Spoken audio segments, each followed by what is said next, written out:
So get this. We added 4 million people. They were people of color. Texas got 2 new seats. So they took those black and brown and Asian bodies, and guess what? Do you think that we got a new black, brown, or Asian seat?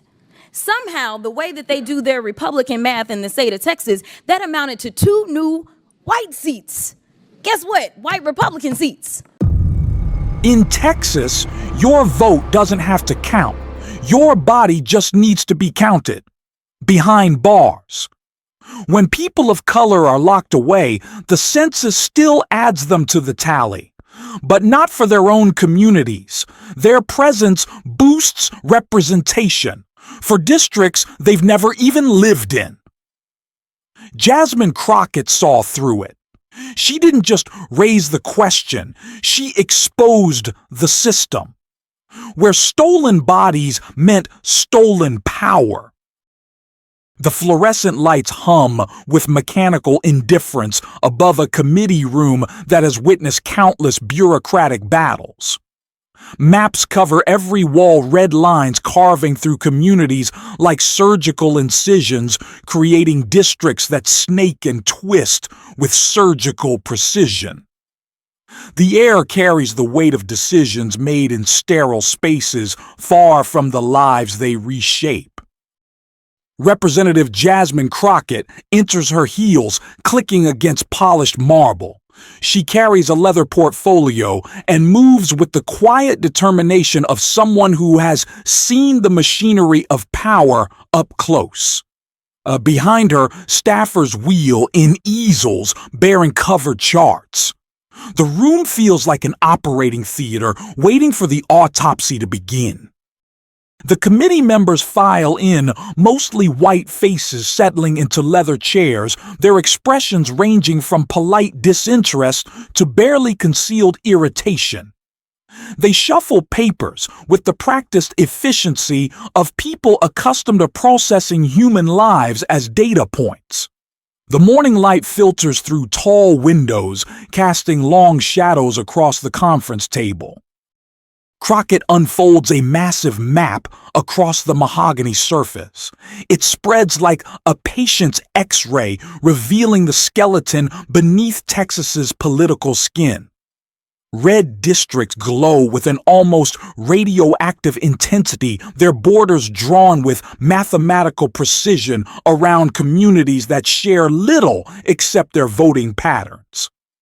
The map tells a story in geometry, how power flows through lines drawn by unseen hands. The 2020 census brought Texas 2 new congressional seats. She begins her voice cutting through the room's artificial silence. 95% of our population growth came from communities of color. Yet both seats went to districts that are overwhelmingly white and conservative. She traces her finger along a district boundary that seems to follow no natural geography, winding around urban cores, reaching into rural counties with tentacle-like precision. The line appears to have been drawn by someone who knew exactly which neighborhoods to embrace and which to avoid. An overlay appears on the wall-mounted screen, black dots scattered across the red districts like seeds planted in hostile soil. Each dot represents a correctional facility. They cluster in areas where hospitals are scarce, where schools struggle with funding, where the right to vote has been systematically eroded. The pattern emerges with stark clarity: bodies without voices, counted but not heard. The room grows quiet as the implications settle. Committee members shift in their seats, some leaning forward with newfound attention, others retreating behind the fortress of their briefing materials. The air conditioning cycles on its white noise, unable to mask the tension that has begun to build. Crockett lifts a corner of the map, revealing another layer beneath, a body map that shows not just where people live, but where they are confined. Red pins mark the locations where thousands of human beings are held, their physical presence counted for redistricting purposes in places they never chose to call home. The map transforms from political document to something more unsettling, a ledger of human inventory. They live in Harris County. She continues pointing to Houston's sprawling urban core. They're counted in Walker County. Her finger moves to a rural area 2 hours away where the state's execution chamber sits surrounded by farmland and conservative voters. Their bodies create power for representatives who will never advocate for their communities. The projection shifts to show demographic data flowing like a river from urban districts to rural ones. Numbers cascade across the screen, thousands of incarcerated individuals whose presence inflates rural populations while their home communities lose representation. It's a mathematical magic trick, making people disappear from one place while making them reappear in another, all without their consent or knowledge. Representative Pat Fallon adjusts his reading glasses, his expression carefully neutral. He represents the logic of the system being dissected, the belief that order justifies any methodology, that power properly distributed serves the greater good. His silence speaks volumes about the comfort that comes with benefiting from arrangements one never had to examine too closely. The wall screen now displays 2 columns of numbers. On the left, incarcerated population by race, 92% Black and Latino. On the right, voting power of those same individuals, a perfect 0. The mathematics of the situation crystallized with brutal clarity. Bodies counted, voices erased. Presence acknowledged, participation denied. Crockett opens her leather portfolio and withdraws what she calls the body ledger, a thick document that resembles a corporate financial report. Each page quantifies human beings not as individuals with stories and dreams, but as units of political power to be allocated and redistributed. The ledger transforms people into commodities, citizens, into assets to be leveraged. She reads from the ledger without emotion, her voice taking on the cadence of an accountant reviewing quarterly earnings. District 23, 3,200 inmates, voting eligibility 0, congressional representation gained partial, services provided to counted population none. The words hang in the air, like an indictment, each statistic a small betrayal of democratic principles. The pages turn with mechanical regularity. Each district entry follows the same template, human beings reduced to numbers, democratic participation converted to mathematical abstractions. The ledger doesn't lie. It simply presents the truth in language so clinical that its moral implications become impossible to ignore. A committee member clears his throat, the sound sharp in the measured silence. Papers rustle as staffers take notes, their pens scratching against tablets in a rhythm that mirrors the mechanical processing of human lives into political data. The room has become a calculating machine, with each person playing their assigned role in the equation. The wall screen splits into 2 halves, creating a stark visual comparison.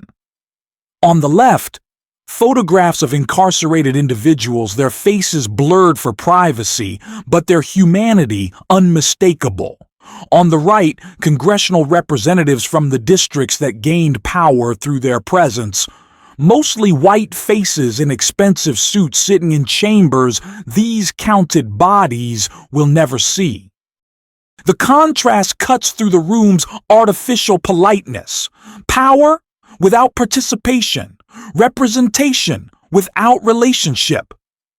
The system's logic reveals itself in its purest form, democracy, as a zero-sum game where some people's silence becomes other people's voice. Crockett advances to the next section of her presentation. The screen now shows voting records from the representatives who gained seats through this redistricting. Healthcare opposed.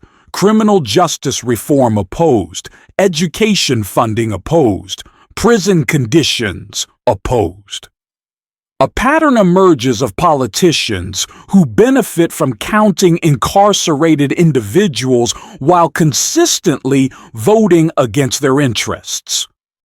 They are represented by people who represent everything except them. She states her words carrying the weight of mathematical proof. The paradox stands naked in the fluorescent light, a system that harvests political power from those it systematically excludes from political participation. The committee room feels smaller now, as if the walls have moved closer during the presentation. The air conditioning struggles to circulate the thickening atmosphere. Several members study their phones, seeking escape from the uncomfortable logic being laid bare before them. Others maintain eye contact with Crockett, their expressions unreadable behind professional masks. A new graphic appears, a flowchart showing how representation travels from urban communities to rural districts through the vehicle of incarceration.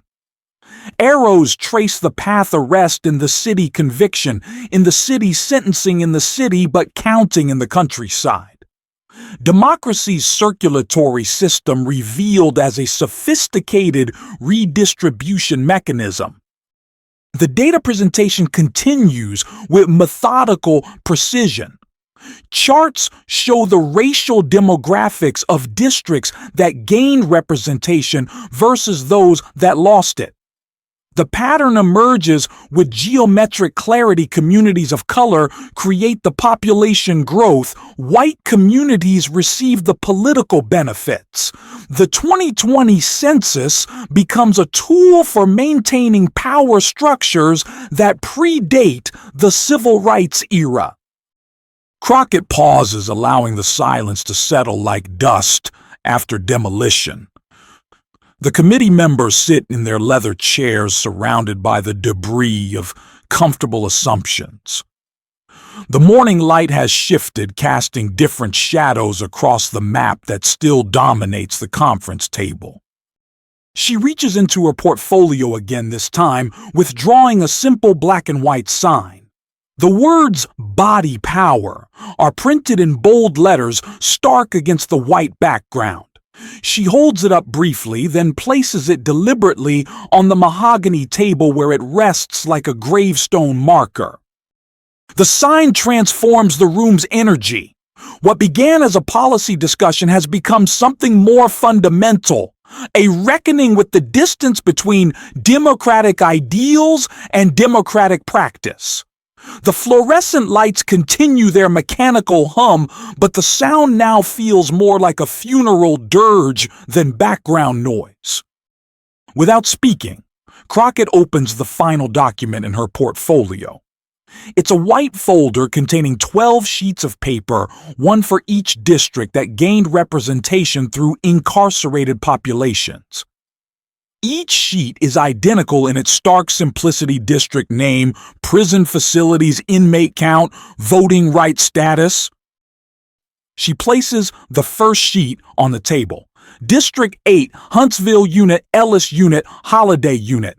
Counted population 4,100. Eligible voters among counted population 0. The paper sits on the mahogany like a medical diagnosis, clinical in its precision, devastating in its implications. The second sheet follows. District 11, Dalhart Unit, Neal Unit, Clements Unit. Counted population 3,800. Eligible voters among counted population 0. Each placement feels like a small funeral honoring lives that have been reduced to political mathematics. Committee members watch in silence as the ritual continues. Sheet after sheet, district after district, the same pattern repeated with mechanical consistency. Names of facilities that house human beings, numbers that represent individual lives and voting rights that exist only as zeros in the equation. The wall screen displays a final image. A map of Texas with the 12 districts highlighted in red, each one glowing like a fever. Within each district, the prison facilities appear as black squares, geometric symbols that represent the thousands of people whose bodies have been conscripted into service for a political system that denies them voice. The room is transformed during the presentation. What entered as a sterile committee hearing has become something approaching a memorial service. The fluorescent lights cast harsh shadows across faces that have been forced to confront the mathematical mechanics of democratic manipulation. Crockett gathers her materials with the same deliberate precision she used to present them. The leather portfolio closes with a soft snap that echoes in the silence. The sign reading "Body Power" remains on the table, a monument to the morning's revelations. The committee members sit in their chairs surrounded by the documentation of a system they helped create and maintain. Some study the 12 sheets of paper as if seeing them for the first time. Others stare at the map that still spreads across the conference table, its red districts no longer glowing with the warmth of political victory, but with something closer to shame. The morning light continues to shift through the tall windows, but the room feels different now, exposed, vulnerable, stripped of the comfortable distance that usually separates policy from its human consequences. The air conditioning cycles off, leaving only the sound of breathing and the rustle of papers as reality settles into the space between good intentions and actual outcomes. Outside the committee room, Texas continues its daily routine, millions of people going about their lives in districts whose boundaries were drawn not by community needs or natural geography, but by the calculated exploitation of human bodies held in concrete boxes. The census continues to count the elections, continue to be held, and the machinery of democracy continues to turn. But inside this room, 12 sheets of white paper lie on mahogany wood, like evidence in a trial where the verdict has already been rendered. Each sheet represents thousands of people whose silence has been converted into someone else's political voice, whose involuntary presence has become another person's power.